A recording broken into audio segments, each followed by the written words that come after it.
겉과 속을 들여다보는 정치온 시작합니다. 오늘은 박수현 민주당 의원, 박형수 국민의힘 의원과 함께 집중 분석해 보겠습니다. 두 분 어서 오세요. 안녕하십니까. 안녕하세요.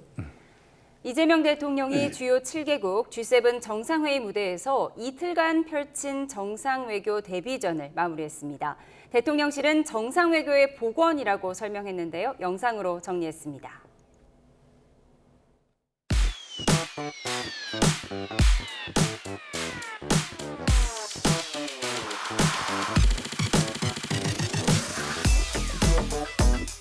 마치 앞마당을 같이 쓰는 이웃집처럼 우리는 뗄래야 뗄 수 없는 관계였습니다. 한국과 일본이 미래지향적으로 좀 더 나은 관계로 발전하기를 진심. そして政府と政府、企業と企業のみならず、国民同士の交流もこの60周年を機に 국제사회에 민주 한국이 돌아왔다는 메시지를 분명하게 각인시켰습니다. 한국 민주주의의 복원을 알리는 성과가 있었습니다.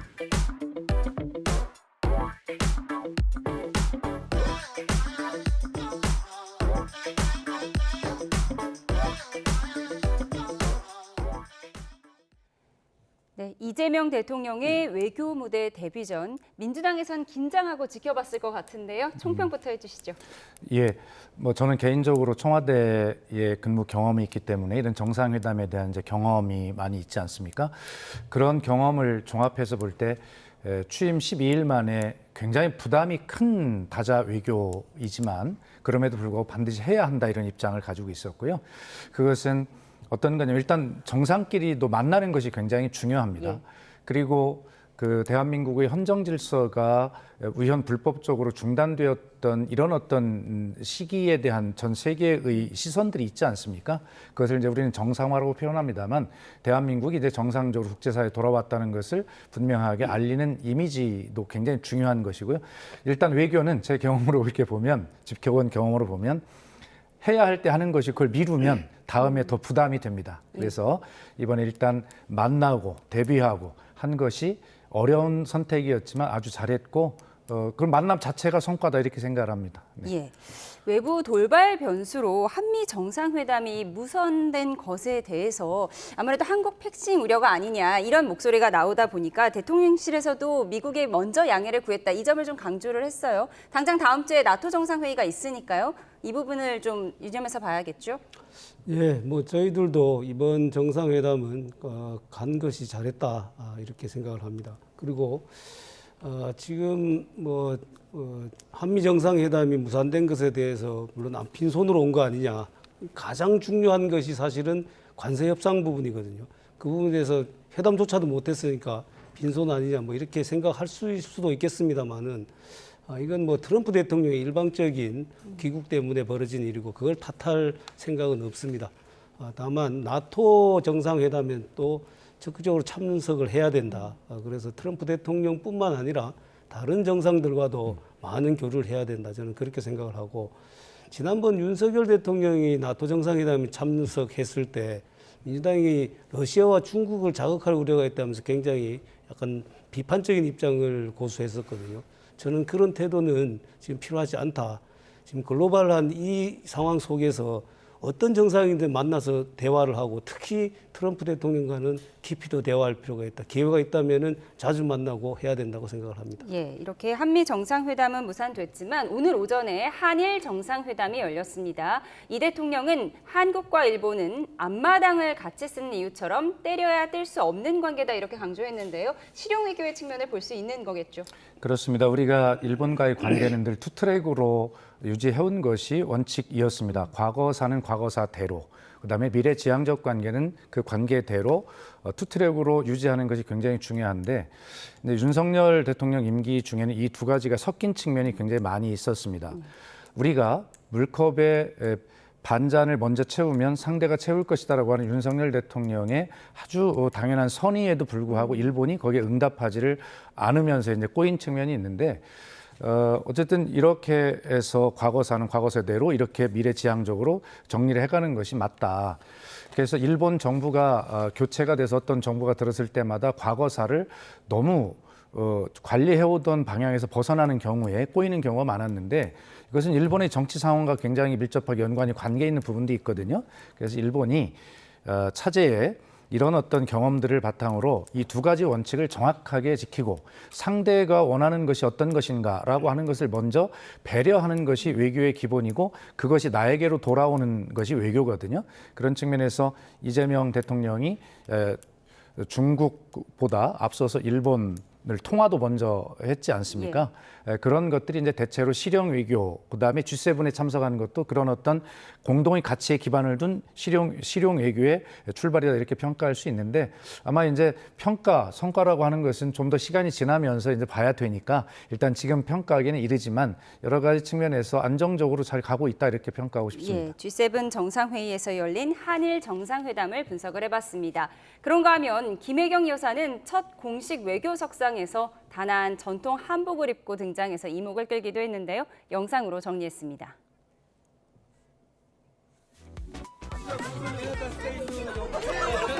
밴쿠버에서 왔어요. 7시간 걸려서 왔어요.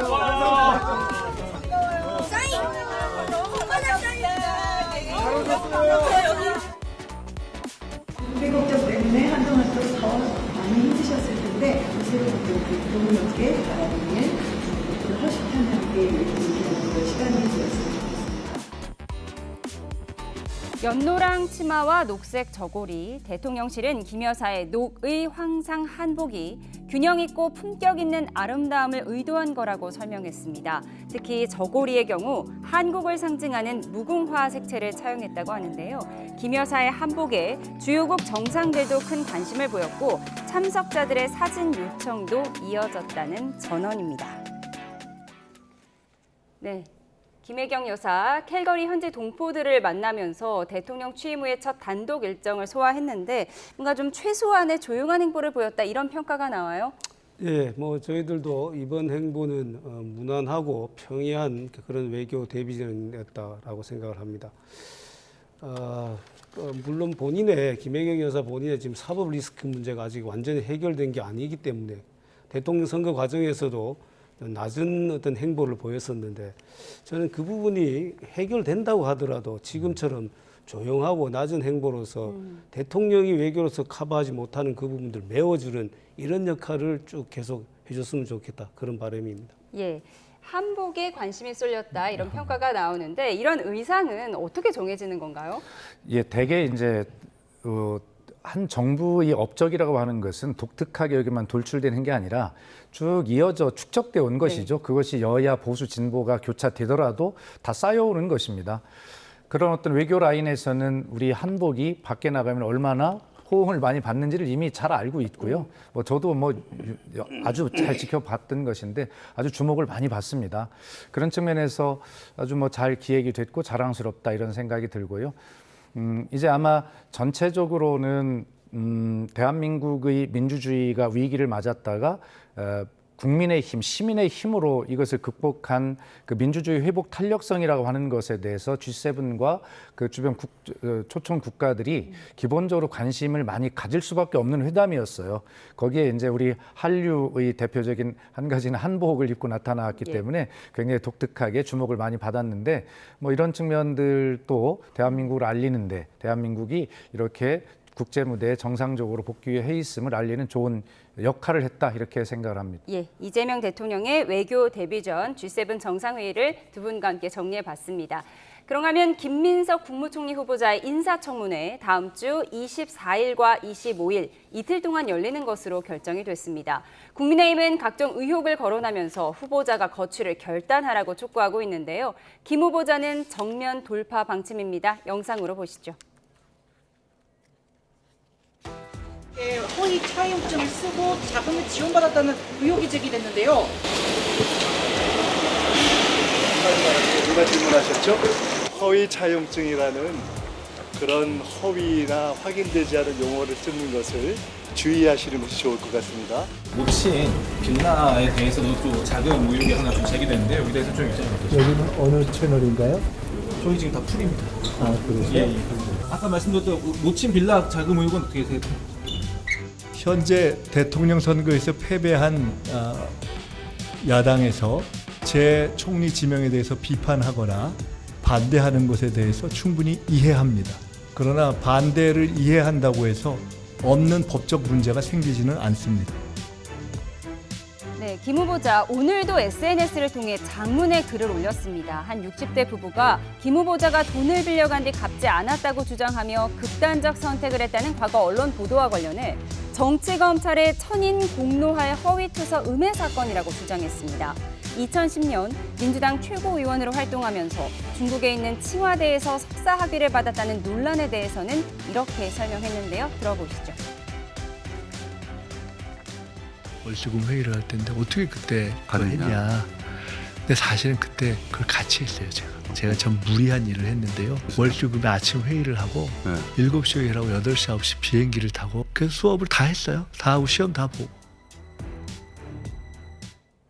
네, 김민석 후보자 여러 의혹에도 불구하고 외신 기자 간담회를 하는 등 후보자로서는 이례적인 공개 일정을 이어가고 있는데 아무래도 여대 야소 상황에서 인사청문회는 통과할 것이다 이런 자신감에서 나온 걸까요? 저는 자신감이라기보다는 이 부분은 굉장히 오만한 태도라고 생각을 합니다. 물론 뭐 절대 다수 의석을 민주당이 가지고 있기 때문에 이런 행동이 나올 수 있다라고는 보이지만 국민들께서는 결코 이 부분을 곱게 보시지 않을 겁니다. 지난 13일에 그 물가 간담회를 했습니다. 여기까지는 저희들이 이해를 했습니다. 왜냐하면은 워낙 지금 경제 상황이 어렵고 하기 때문에 총리 지명된 분이라도 이 물가 부분에 대해서는 경제 부분 챙겨야 된다. 그런 의미였거든요. 그런데 이번에 보니까 경제부처 장관들로부터 다 업무 보고를 받았습니다. 그리고 또 일본 총리 특사도 접견을 하고 이건 마치 국무총리가 다 된 듯한 그런 인상입니다. 그런데 지금 뭐 아까 또 나왔습니다만은 여러 가지 의혹들이 지금 불거지고 있어요. 지금 10대 의혹에 대해서 국민의힘이 얘기하고 있지만 많은 의혹이 불거지고 있는데 거기에 대해서 제대로 된 해명을 하지 않고 있습니다. 청문회 때 얘기하겠다 이런 식으로 이틀 동안 청문회만 어떻게든 넘기면 된다 이런 생각인 것 같아요. 저는 이 태도는 굉장히 부적절한 태도이기 때문에 지금부터 제기된 의혹에 대해서 하나하나씩 소상히 설명을 하고 국민들의 이해를 구해야 된다. 그렇지 않으면은 인사청문회에서 결코 통과되기가 쉽지 않을 거라고 생각을 합니다. 네, 기자들이 질문을 하면 어느 매체에서 나오셨죠? 어디 기자시죠? 이렇게 질문을 하면서 조금 적대적인 부분도 드러내기도 했는데요. 아마 저는 김민석 이제 후보자와 사실은 뭐 연배가 거의 같고 친구처럼 사실 1년 선후배입니다만 또 저도 8년 만에 국회로 복귀를 해서 들어왔는데 김민석 후보자가 아마 정치권에 복귀한 게 18년 동안이 낭인 생활을 하고 복귀를 한 것을 저는 기억하거든요. 그 과정에 좀 만나기도 했고 그런데 굉장히 고통스럽게 어려운 삶을 살았습니다. 자, 그렇다고 해서 법적인 문제가 설명이 되는 것은 아니죠. 법적인 문제가 있다면. 그러나 우선 야당에서 제기하는 10대 의혹 중에 이제 정치 자금이 문제가 가장 집중적으로 제기가 됐었잖아요. 그런데 정치인이 아닌 어떤 정치 낭인 시절에 어떤 사적인 어떤 금전 거래나 이런 부분까지도 정치 자금법으로 잣대를 정확히 들이대서 해명하라. 그리고 해명했는데 그것이 말이 안 된다라고 하는 것은 지나친 정치 공세의 선으로 넘어가는 그런 상황에 있거든요. 그렇기 때문에 민주당에서는 이것을 강하게 차단할 수밖에 없는 입장에 있지요. 그래서 이것이 서로 공세가 심해지고 답변과의 수위가 높아지면 결과적으로는 청문회에서 여러 가지 증거와 이런 것들에서 밝혀질 사실들에 대해서 누군가는 책임을 져야 될 그 책임이 더 커진다는 의미가 되거든요. 그래서 저는 일단은 김민석 후보자가 국무총리 후보자입니다. SNS에 본인이 해명한 그대로 저는 믿어야 한다고 생각을 가지고 있고요. 또 야당은 야당대로 이제 의혹을 더 제기하는 거 당연하다고 생각합니다. 그러나 청문회에서 이런 것이 해명이 되도록 좀 기다려주는 것이 맞고요. 그다음에 그것에 대해서 밝혀지는 사실에 대해서 제기한 정치 공세적 의혹을 크게 제기했다면 그것도 책임을 역시 야당도 져야 하는 것입니다. 예. 일각에서 제기되는 노부부 투서 의혹에 대해서 김 후보자가 장문의 해명 글을 올리면서 해당 의혹을 제기했던 옛 매체에 대해서 기레기가 아니라 쓰레기다 이렇게 강도 높은 비판을 하기도 했거든요. 사실 이게 많이 알려진 사건은 아니었던 것 같은데 오히려 해명글을 올리면서 더 많이 알려지게 됐다 이런 이야기도 나오더라고요. 일단 좀 선택적 해명이라는 생각이 듭니다. 뭐 그 부분에 대해서 특별히 그 노부부가 이미 고인이 되셨기 때문에 반박할 사람이 없어서 그런지 그분은 강하게 지금 대응을 하고 있거든요. 근데 다른 부분은 그렇게 하지 않습니다. 왜 그럴까요? 저는 굉장히 이 대응 자체가 의심스러운 부분이 많다라고 생각을 하고, 좀 전에 우리 박수현 의원님께서 지금 낭인 시절에 정치인 현역이 아닌 시절에 있었던 돈거래까지도 이게 정치 자금으로 의율돼야 되느냐 이렇게 말씀하셨는데, 그때 만약에 김민석 지금 국무총리 후보자가 정계를 은퇴했더라면 그런 말씀이 뭐 성립될 수도 있습니다. 그런데 그게 아니었어요. 계속해서 출마를 하고 정치인하고 최고위원도 하고 했었거든요. 그러면 계속 정치인이지 현역이 아니라고 해서 정치자금법 적용을 안 받는다 그러면 그거는 법률적으로도 말이 안 되고 사실적으로도 말이 안 되지 않습니까? 그래서 그런 부분까지도 충분히 해명을 해야 된다. 그런데 해명하는 것을 보면은 조금 전 말씀드린 것처럼 사망하고 없는 이 부분에 대해서는 강력하게 대응을 하고, 그렇지 않은 부분에 대해서는 청문회 때 답하겠다, 이런 식의 태도는 옳지 않다고 생각을 합니다. 예, 민주당 최고위원을 하면서 청와대에서 석사하겠다는 부분에 대해서 오늘은 직접 해명에 나섰는데, 네. 오전에 최고위원 회의를 하고 그리고 비행기 타고 중국에 가서 수업을 다 들었다, 이렇게 설명을 했어요. 그러니까 저런 것들은 서류만 떼보면 다 나오는 일이지 않습니까? 그렇기 때문에 저것은 김민석 후보가 그게 사실이기 때문에 저렇게 자신 있게 말하는 것이겠죠. 뭐 저것은 의심할 여지가 저는 없다 생각합니다. 뭐 비행기 내역 떼어보면 되니까요. 그렇습니다. 네. 알겠습니다. 이런 가운데 김용태 비대위원장은 김민석 후보자에 대해 수사 대상이라며 비판의 수위를 높인 반면 민주당에서는 비정하다는 반응이 나왔는데요. 정치권 반응 들어보시죠. 굉장히 시덥지 않은 내용들을 가지고 왔고요. 전 부인. 네. 너 요구를 했는데 이건 어떻게 보세요? 이게 정상인가 싶어요.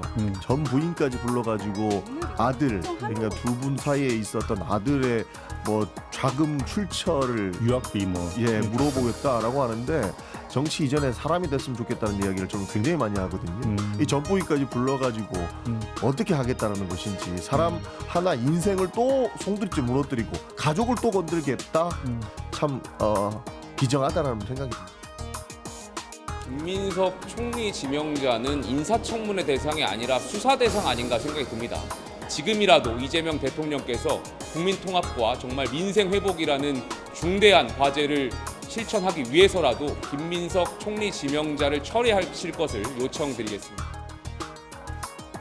94건 자료를 요구했는데 지금 현재까지 제가 파악하기로는 7건에 대해서 답변한 것으로 알고 있습니다. 청문회에서 답하겠다고 지금은 피하고 있는 형국이죠. 회피를 하고 있는 모습인 것 같아요. 네. 김민석 후보자에 대한 증인과 참고인 명단은 아직 정해지지 않았는데 여야는 간사 간의 협의를 거쳐서 오늘까지 확정하기로 했습니다. 그 속보가 나올 수도 있을 것 같은데요. 아무래도 김 후보자의 전 부인과 현재 부인을 증인으로 불러야 한다, 국민의힘의 이 주장에 대해서 아마 논란이 있었던 것 같아요. 이 부분은 뭐 크게 논란이 될 거리가 아닙니다. 왜냐하면은 그 아들의 유학 비용에 대해서 전처가 이걸 충당을 했다라고 김민석 후보자가 얘기를 했기 때문에 굳이 전 부인이 증인으로 나오지 않더라도 어떤 소득에 근거해가지고 아들 유학 비용을 전 부인이 송금을 했다든지 자료를 제출하면 굳이 전 부인을 부를 필요가 있겠습니까? 그럴 필요가 없거든요. 이틀 동안 청문회가 진행되기 때문에 첫날에 그런 자료를 충분히 제출한다라면 굳이 부를 필요가 없다고 생각합니다. 그런데 그런 해명은 하지 않고 감성적인 호소를 지금 하고 있거든요. 전 부인까지 불러서 뭐 어떻게 하려고 하느냐, 이런 호소를 하는 것은 적절치 않다. 왜냐하면은 그분을 불러서 무슨 사생활에 대해서 물어보려고 하는 게 아니지 않습니까? 그렇기 때문에 그 자료만 충실히 제출하면은 이럴 필요가 없고 해결되는 문제인데, 그걸 하지 않으면서 이렇게 감성적인 호소 또는 공격을 하는 것은 회피하려는 태도가 아닌가 싶습니다. 그러니까 국민의힘에서는 90여 건의 자료를 제출하라고 했는데 아직 그만큼 응하지 않은 상황이잖아요. 그러면 오늘 여야 간사 간에 자료를 다 제출하기로 하고 부인은 증인으로 부르지 않겠다, 이렇게 합의할 수도 있겠네요. 당연히 그렇게 정리되겠죠. 네. 그리고 시간이 좀 있으니까요. 이런 문제는 또 민주당이 야당 시절에 정부를 향해서 왜 자료 제출을 하지 않느냐라고 거세게 몰아붙였던 또 야당 아니겠습니까? 입장이 바뀌었다고 해서 뭐 그것이 자체가 바뀌어서는 안 되죠, 입장이. 그래서 아마 제가 알기로도 김민석 후보자가 최선을 다해서 제출할 수 있는 서류 거의 대부분을 뭐 제출할 것으로 그렇게 알고 있습니다. 예. 이런 가운데 민주당에서는 야당 인사청문 특위위원인 주진우 의원을 향해서 재산 70억 형성 과정에 문제가 없냐며 공격하고 있는데요. 그래픽을 한번 보여주시죠. 하지만 국민의힘 입장에서는 주 의원의 지금 재산을 문제 삼는 것이 아니라 돈의 많고 적음을 문제 삼는 것이 아니라 그동안 김 후보자가 번 돈보다 쓴 돈이 많다. 이 점을 문제 삼고 있다. 여기에 중점을 두고 있는 거고요. 이 공방을 좀 두 분이 정리해 주셔야 할 것 같아요. 예, 저희들이 김민석 후보자가 재산이 많다라고 공격하는 게 아니지 않습니까? 또는 재산이 적다고 공격하는 것이 아닙니다. 2020년에 마이너스 2억 몇 천만 원, 마이너스 5억 몇 천만 원이었죠. 그러다가 갑자기 2025년에 플러스 2억 몇 천만 원이 됐습니다. 그런데 그간의 세비를 다 합치더라도 5억밖에 안 되거든요. 그럼 나머지 돈은 어디서 왔느냐? 그다음에 또 그간에 쓴 돈이 10억여 원 가량 되는 것 같아요. 그럼 이 돈은 어디서 나왔냐? 그 출처를 밝히라는 것이지 재산이 많고 적음을 문제 삼는 것이 아니거든요. 근데 지금 주진우 의원에 대해서는 그걸 공격을 하니까 정말로 메시지에 대해서 답을 하지 않고 메신저를 지금 공격을 하고 있는 거거든요. 주진우 의원이 만약에 재산 형성 과정에 문제가 있다거나 아들 뭐 정리하는 과정에서 문제가 있다면 그거는 그것대로 문제를 삼아야죠. 다만 지금은 국무총리 청문회이지 주진우 의원 청문회가 아니지 않습니까? 일단은 먼저 해야 될 것은 국무총리로서의 인사청문회 과정에서 제기된 여러 문제들을 소상하고 명백하게 해결을 해야 된다. 답을 해야 된다라는 것이 우선입니다. 예, 주진우 의원에 대한 공격에 대해서 메시지가 아닌 메신저 공격을 하고 있다라고 반박을 하셨습니다. 그러니까 그 김민석 후보자의 재산 형성 과정에 대한 정치 공격이 과하다, 도를 넘었다는 판단을 민주당을 하는 것이죠. 그렇기 때문에 이제 그걸 방어하기 위해서 일단 방어는 후보자가 본인이 청문회를 통해서 할 거 아니겠습니까? 예. 당에서는 그렇다면 그 주진우 의원 같은 경우에 본인의 재산도 문제고 그다음에 그 아들의 재산도 나이에 비해서 이 형성 과정을 의심할 정도로 너무 많다, 과하다라고 하는 이야기를 할 수밖에 없는 그런 입장이 있어요. 그렇기 때문에 만약에 입장을 바꿔놓고 국민의힘이 저희들 입장이라면 그런 이야기를 안 했겠는가. 그러므로 이렇게 서로 하지 않도록 청문회라는 제도가 있기 때문에 그 제도를 충분히 통해서 서로 증명하고 공방을 할 수 있도록 시간을 좀 주고 해야 되는데 너무 과하게 넘어간다, 도를 넘었다는 판단을 하니까 민주당도 그렇게 과하게 방어를 할 수밖에 없는 것입니다. 예, 주진우 의원 쪽에서는 나와 내 아들의 재산 형성 과정에 문제가 없고 세금도 다 냈기 때문에 민주당 의원들을 고발하겠다 이런 방침인 것 같아요. 그거는 개인적으로 주진우는 충분히 그럴 수 있다라고 생각을 합니다. 인사청문회 과정에서 문제된 건 공식적인 자료로 나온 부분 아니겠습니까? 이걸 확인하고 문제 제기를 하는 것인데 주진우 의원에 대한 저 공격은 어떤 확인을 거쳐서 했는지 전혀 근거 없이 공격한다라면은 주진우 의원이 법적인 조치를 취할 수밖에 없겠죠. 예, 알겠습니다. 저희는 다음 이슈로 넘어가 보도록 하겠습니다. 김건희 여사가 최근 서울의 한 대형 병원에 입원을 했는데요. 검찰은 특검 출범 전에 김건희 여사를 상대로 한 막판 수사에 집중하는 모습인데요. 정치권의 목소리 먼저 듣고 오겠습니다. 마지막이라도 윤석열, 김건희가 깨끗한 모습을 보였으면 좋겠어요. 그래도 3년간 대통령을 했고 영부인을 했다고 하면은 그렇게 추잡하게 놀면 되겠어요. 이제서 통화 기록이 나오고 주가 조작 나오고 그리고 소환 통보하니까 우울증 걸렸다고 병원 가요? 아니 우리 서민들이 병원 입원실 잡기가 쉬워요? 저는요 마지막까지 이렇게 추잡한 모습을 보이는 윤석열, 김건희는 절대 용서받지 못한다. 평소에도 이제 계속 우울증 약을 먹었으니까 평소에도 안 좋았고요. 지금 이게 그냥 특검 수사를 피하기 위해서 이게 뭐 고의 입원 아니냐? 이게 터무니없는 약인 게 소환하려면 몇 달이 걸려요. 병실에 한 일주일 정도 있을 거예요. 그러면 지금 퇴원할 텐데 이게 뭐 피하기 한 거다. 이건 말도 안 되는 가짜뉴스다. 원래부터 이게 몸이 좀 안 좋았고. 다만 이제 그 김건희 여사 특검에 제가 들어봤더니 우리가 이번 특검 잘 됐다고 그래요. 예, 볼 수 있다. 예, 진짜 이게 말도 안 되는 가짜 의혹들이 너무 나오니까 우리 이번 기회에 클리어하게 정리하고 하자. 우리 변명도 되고 잘 됐다. 네, 김건희 여사가 입원하기 몇 시간 전에 검찰로부터 소환 통보를 받았다 이런 언론 보도가 나오면서 고의로 입원한 것 아니냐 이런 얘기도 나오는데요. 어떻게 보세요? 예, 뭐 그렇게 의심할 수 있는 상황이죠. 뭐 그렇게 의심을 하는 여론에 대해서 또 언론 보도에 대해서 지금 그 한 유튜버가 나와서 하신 말씀이 터무니없는 뭐 가짜 뉴스 이렇게 반발할 내용은 아닌 것 같고요. 어떻게 그런 반응이 안 나오겠습니까? 그러나 어쨌든 저는 이 자리에서 말씀드리기를 뭐 그렇게 어떤 우울증을 비롯한 건강이 좋지 않다면 뭐 당연히 입원을 해야 되는 것이고요. 그래서 빨리 쾌유를 해서 특검 수사에 소환에 제대로 당당히 응하고 제대로 잘 몸 건강 상태를 준비해서 그렇게 진실을 밝히는데 그야말로 대통령과 영부인을 했던 그런 책임감을 가지고 그렇게 임해야 된다. 말씀을 드리고 쾌유하기를 바랍니다. 예, 윤 전 대통령과 가까운 것으로 알려진 서정욱 변호사가 김 여사는 원래 고의 입원도 아니고 평소에도 우울증 약을 먹었다 이렇게 주장을 했습니다. 평소에 우울증 약을 복용하지 않았다고 하더라도 지금 이 상황이라면 우울증이 올 수 있는 상황이겠죠. 뭐 제가 두둔할 생각은 없습니다만은 개인적으로 본다면 충분히 그럴 수 있는 상황이고 수사를 피하기 위해서 입원을 했다. 그거는 조금 과한 얘기인 것 같아요. 왜냐하면 지금 서울고검에서 아마 소환 통보를 한 것 같은데 이게 또 1차 소환이 안 되면 또 2차 소환을 할 수 있고 그다음 특검 수사가 또 시작된다라면 또 1차, 2차 소환할 수 있는데 그때마다 입원한다고 해가지고 그게 해결될 일이겠습니까? 그렇지 않거든요. 그리고 지금 박지원 의원님께서 말씀을 하셨는데 저는 좀 앞부분만 깨끗하게 좀 했으면 좋겠다. 이런 정도 단어를 쓰셔야 되지.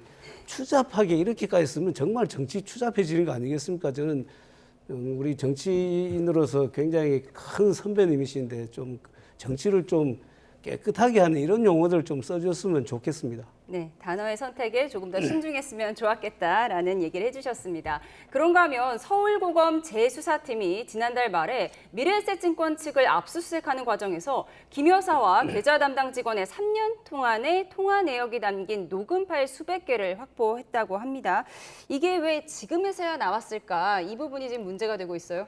그러니까 검찰 수사 4년 동안 밝히지 못한 확보하지 못한 자료를 지금 재수사팀이 불과 50여일 만에 확보를 한 것이죠. 그리고 이것은 다른 자료가 아니라 이 김건희 씨의 어떤 주가 조작 혐의를 적어도 공모 혐의 이런 것들을 밝힐 수 있는 스모킹건에 해당할 정도로 아주 중요한 자료인데 이것을 지난 4년 동안 밝혀내지 못했다, 확보하지 못했다라고 하는 것은 일부러 확보하지 않은 것 아니냐라고 하는 이 검찰 수사의 어떤 부실 수사에 대한 비판을 피해갈 수가 없는 것이고요. 그렇기 때문에 김건희 씨에 대한 무혐의 처분을 한 검찰의 부실 수사도 사실은 특검의 대상에 들어가 있어요. 그렇기 때문에 이 부분도 검찰 수사 대상이 될 수 있다라고 하는 그런 측면에서 전체적으로 역시 검찰은 정말 권력의 시녀구나라고 하는 것을 국민들이 지금 말씀을 안 하셔도 다 그렇게 판단하고 계시리라. 그것이 국민의 눈높이일 것이다 이렇게 생각을 저는 할 수밖에 없습니다. 결국 이 녹음 파일이 김건희 여사가 본인의 계좌가 주가 조작에 쓰이는지 알았는지 몰랐는지 이 부분을 판단하는 근거가 될 수 있다는 건데 스모킹건이 될 수 있을까요? 저는 만약에 이 부분이 특검 수사 대상이 돼서 이 부실 수사에 책임을 묻는다라면 가장 먼저 책임을 물어야 될 사람이 현재 이성윤 민주당 국회의원이라고 생각을 합니다. 왜냐하면은 이 도이치모터스 이 사건은 문재인 정부 시절에 수사를 한 거예요. 그리고 기소를 못 했거든요. 그럼 그때 지금 이미 지금 이 녹음 파일이 있었다라면 그때 고의로 숨겼다는 얘기입니까? 전혀 앞뒤가 안 맞는 얘기죠. 검찰이 이걸 고의로 숨겼다거나 또는 뭐 일부러 확보하지 않았거나 이 논리는 성립될 수가 없는 거예요. 이성윤 의원이 당시에 중앙지검장이었잖아요. 그런데 그걸 일부러 이걸 자료를 확보 안 했을 리도 없고 있는 거를 못 본 척 했을 리도 없는 거 아니겠습니까? 예. 다만 이게 스모킹건이 될 수 있느냐는 이제 법률가로 보기에는 이걸로만은 부족합니다. 그걸 40% 이익을 뭐 주기로 했다 이런 얘기를 했다고 하더라도 시세가 조정되는지를 모르고 40% 이익을 받기로 했다는 취지인지 아니면 시세 조정 사실을 알면서 40% 받기로 했다는 취지인지 이걸 규명을 해야 되거든요. 그러니까 수익 40%라는 40%를 그 나눈다는 자체만 게 굉장히 이례적이다. 이런 그래서 얘기죠? 그걸 가지고 이제 수사를 하면 통상적으로 이제 관련자 추궁도 하고 이렇게 하죠. 그래서 밝혀내야 되는 부분이 이거 하나로 다 해결되는 게 그런 게 아닙니다. 스모킹건이 되긴 힘들다고 하셨어요. 보기로 하고요. 국민의힘에서는 늘 이 부분을 옹호할 때 말씀하시는 것이 문재인 정부 때 탈탈 털었다. 그런데 밝혀지지 않았다. 이 논리를 늘 주장하고 지금 우리 존경하는 박형수 의원님께서 말씀을 하시는데요. 맞습니다. 그때와 그 뒤에 수사들, 공범들에 대한 수사가 쭉 진행이 되면서 재판을 통해서 여러 가지 추가 증거들이 계속 밝혀지고 있었어요. 진화하는 겁니다, 이 증거가. 그런데도 문재인 정부 때는 그런 상황이 아니었기 때문에 수사하려고 해도 거기까지밖에 못했어요. 그 뒤에 여러 가지 증언과 진술, 증거들이 계속 나오는데도 윤석열 정부의 정권의 검찰에서 이 부분을 수사를 하지 않은 거예요. 부실 수사한 겁니다. 그래서 문재인 정권 때 검찰이 이것을 알고도 일부러 안 했다, 무능했다, 부실 수사했다 이런 차원과는 취지가 다르고 그 뒤에 법률 전문가가 아닌 제가 봐도 공범들이 재판을 통해 밝혀진 새로운 사실들이 계속 많이 나왔거든요. 그럼에도 불구하고 덮었다는 것입니다. 그런 취지입니다. 예, 문재인 정부 시절에 검찰 수사가 시작이 됐는데 윤석열 정부 시절에 그것이 멈추면서 문제가 된 거라고 분석을 하셨는데요. 네, 그 부분은 공범들 수사 진행 과정에서 재판 진행 과정에서 특별히 나온 게 사실 없었어요. 근데 그 수사라는 건 원래 한 번에 이렇게 딱 해갖고 끝나는 게 아닙니다. 진술이 조금씩 바뀔 수 있고 좀 숨겼던 진술을 나중에 가서 할 수도 있고 그렇게 해서 밝혀지는 경우도 있어요. 그런데 이 검찰 수사 전체를 윤석열 정부가 은폐했다든지 이렇게 몰고 가는 것이 잘못됐다는 얘기고, 저는 지금도 이 부분에 대해서 그 40% 부분이 중요한 단서가 돼서 다른 그 증거들을 확보를 하고 또는 관련자들을 추궁을 해서 조사를 해서 이 부분이 밝혀진다면 충분히 처벌될 수도 있다라고 생각을 합니다. 그런데 마치 이거를 다 뭉개고 은폐하고 이런 식으로 몰아가는 것이 적절하지 않다, 그런 취지입니다. 알겠습니다. 재수사 과정을 지켜보도록 하겠습니다. 국민의힘 이야기해 보겠습니다. 국민의힘은 원내대표가 선출되자마자 당의 투톱이 충돌하고 있습니다.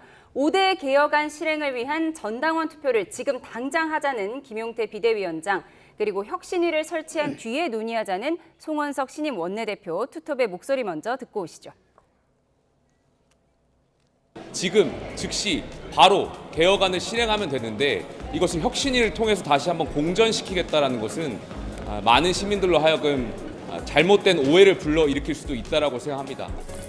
전당대회를 조기에 할 수 있도록 진행을 해 나갈 생각입니다. 공전시키는 것이 아니라 당의 쇄신과 변화가 필요하다라고 하는 김용태 비대위원장의 고뇌에 찬 어떤 제안에 대해서 이것을 좀 더 다듬고 좀 더 확장 발전시키기 위한 그런 과정이라고 저는 생각을 하고 있습니다. 네, 김용태 위원장의 개혁안을 바로 받지 못하는 국민의힘 기류에 대해서 친한동훈계인 신지호 전 의원은 이런 해석을 내놨습니다. 듣고 오시죠. 친윤 기득권은 무사하다. 윤 전 대통령은 정치 무대에서 퇴장했지만 친윤은 건재하다. 그 친윤들 입장에서 보면 사랑하는 님은 가셨다. 그러나 우리는 여전히 행복하다. 나는 친윤 아니다. 나 원래 계파가 없는 사람이다. 네. 자꾸 친윤 원내대표, 뭐 친윤계 이런 얘기 하지 말아라 그러시던데요. 옛날 뭐 개콘에 연구 없다 뭐 이런 거랑 비슷하고요. 그런 수준의 눈 가리고 앙황이다. 네, 혁신위가 먼저인지 당원 조서가 먼저인지 이게 왜 중요한 걸까요? 자, 일단 그 원내대표 선거에서 신임 원내대표도 그렇고 또 다른 후보로 나오셨던 분도 혁신위를 설치를 해서 이 부분을 좀 논의를 해보자라고 제안을 했습니다. 그럼 거기에 따라서 의원들은 의견을 수렴을 해야 되고 오늘도 지금 선수별 간담회가 진행되고 있는데요. 그러니까 그렇게 해서 어느 정도 정제된 안을 국민들이나 당원들께 내놔야 되지. 그 혁신안이라고 개혁안이라고 5가지를 얘기를 했는데 이 5가지가 개혁 아닌지도 명확하지가 않습니다. 첫 번째가 뭐였냐면 전당대회를 조기에 개최하자는 거였어요. 이건 모두가 다 동의를 해요. 그래서 이미 이 부분은 다 정리가 됐습니다. 전당대회 개최하는 것으로. 그다음 당무감사 부분이 있는데 당무감사 어떤 형식으로 지금 진행이 되고 있어요. 당무감사라는 명칭을 쓰든 안 쓰든 진행되고 있고 그 부분에 대해서는 많은 의원들께서는 당무감사라는 게 부적절하다라고 얘기를 했음에도 당무감사 이미 진행되고 있습니다.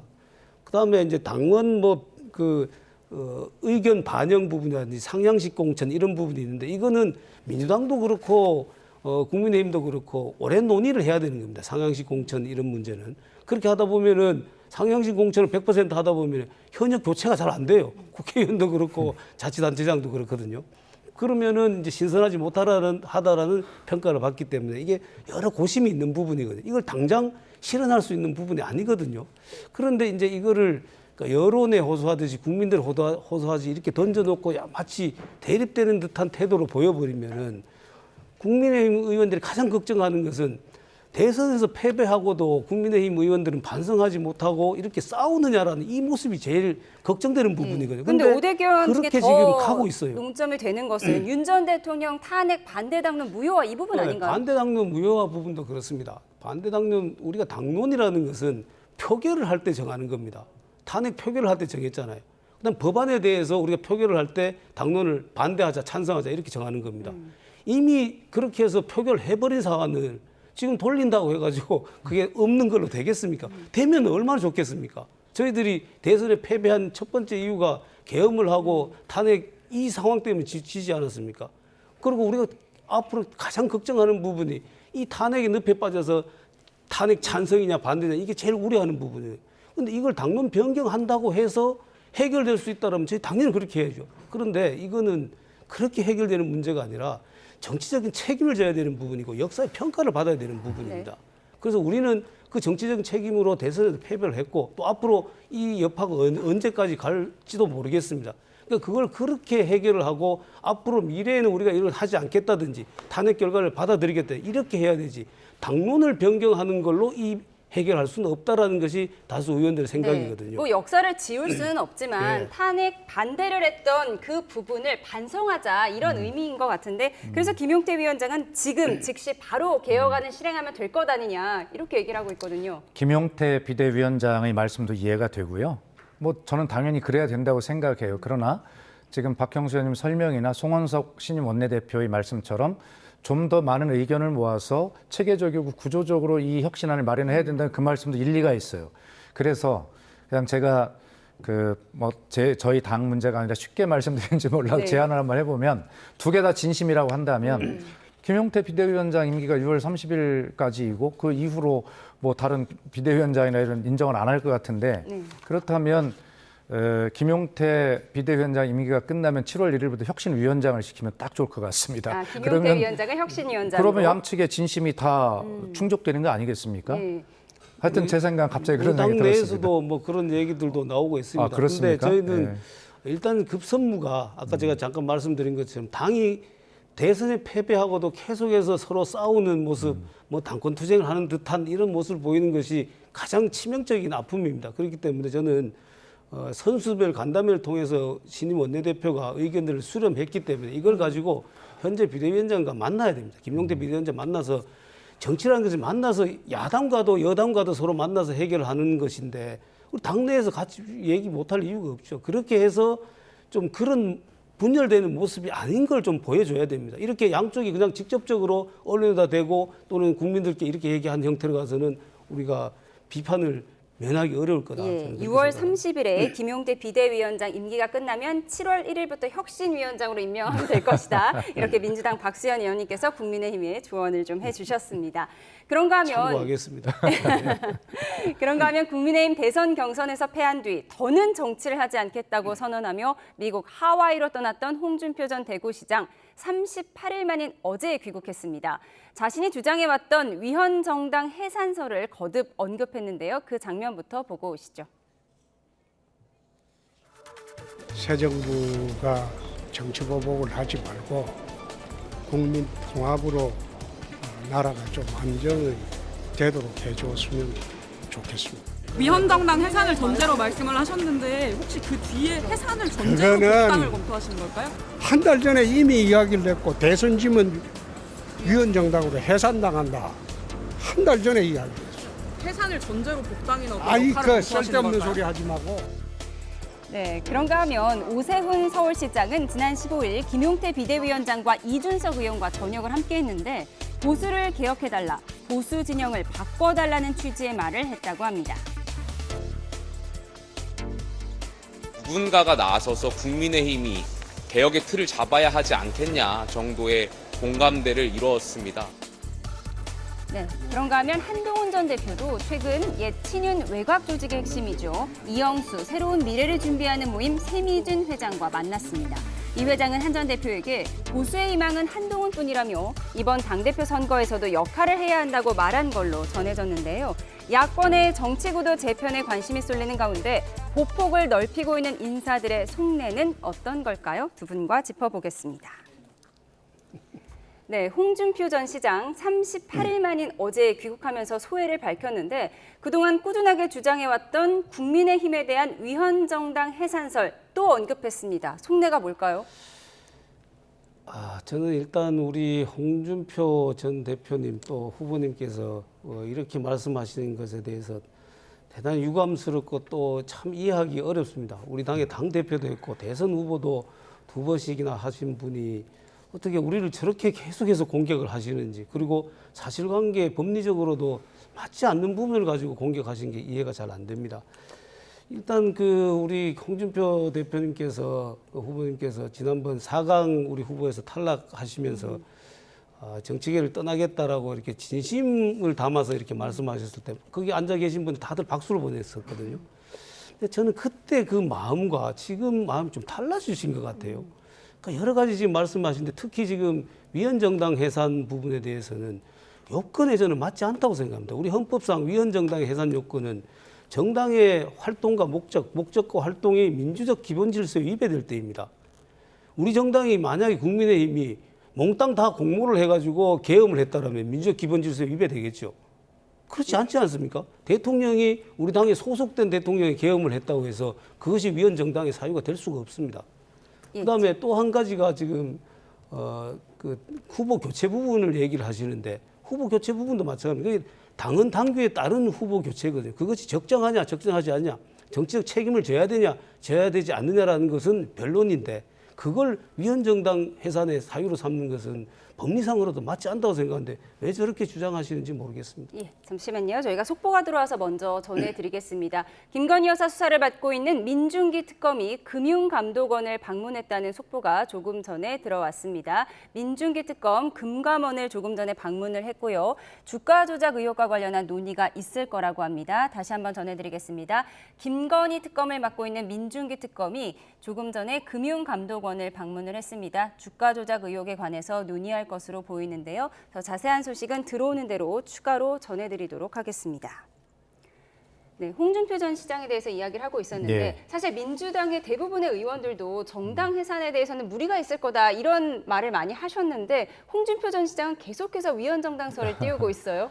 그러니까 저는 홍준표 전 시장님의 계속되는 저런 메시지나 움직임 이런 것들, 그리고 또 함께 보셨습니다만 오세훈 서울시장을 만나는 분들의 어떤 움직임 같이 묶어서 보면 결과적으로 대한민국 우리나라 정당의 보수 재편의 어떤 움직임이 시작이 되었다 이렇게 보고 그런 과정에서 서로 이니셔티브를 주기 위한 그런 싸움이 시작이 됐다 이렇게 보는 것이죠.